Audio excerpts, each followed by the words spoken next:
اور ابی ملک کے بعد تولا بن فوا بن دودو جو اشکار کے قبیلہ کا تھا اسرائیلیوں کی حمایت کرنے کو اٹھا۔ وہ افرائیم کے کوہستانی ملک میں سمیر میں رہتا تھا۔ وہ 23 برس اسرائیلیوں کا قاضی رہا اور مر گیا اور سمیر میں دفن ہوا۔ اس کے بعد جلادی یائر اٹھا اور وہ 22 برس اسرائیلیوں کا قاضی رہا۔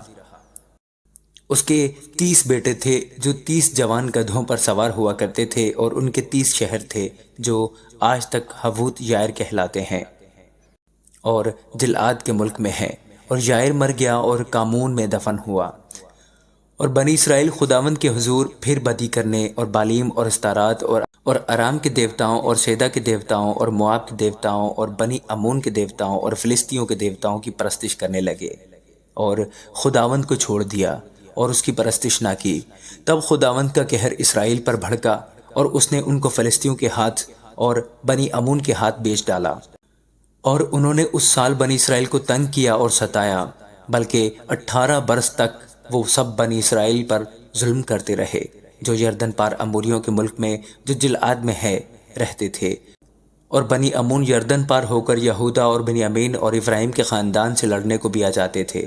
پس اسرائیلی بہت تنگ آ گئے اور بنی اسرائیل خداوند سے فریاد کر کے کہنے لگے، ہم نے گناہ کیا کہ اپنے خدا کو چھوڑا اور بالیم کی پرستش کی۔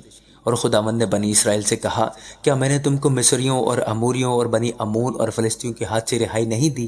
اور سیدانیوں اور امالیکیوں اور معونیوں نے بھی تم کو ستایا، اور تم نے مجھ سے فریاد کی اور میں نے تم کو ان کے ہاتھ سے چھڑایا، تو بھی تم نے مجھے چھوڑ کر اور معبودوں کی پرستش کی۔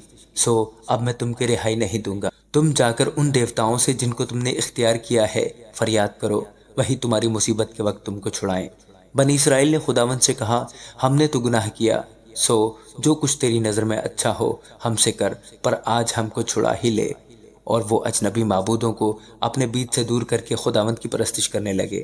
تب اس کا جی اسرائیل کی پریشانی سے غمگین ہوا۔ پھر بنی امون اکٹھے ہو کر جلاد میں خیمہ زن ہوئے، اور بنی اسرائیل بھی فراہم ہو کر مصفا میں خیمہ زن ہوئے۔ تب جلعاد کے لوگ اور سردار ایک دوسرے سے کہنے لگے، وہ کون شخص ہے جو بنی امون سے لڑنا شروع کرے گا؟ وہی جلعاد کے سب باشندوں کا حاکم ہوگا۔ آمین۔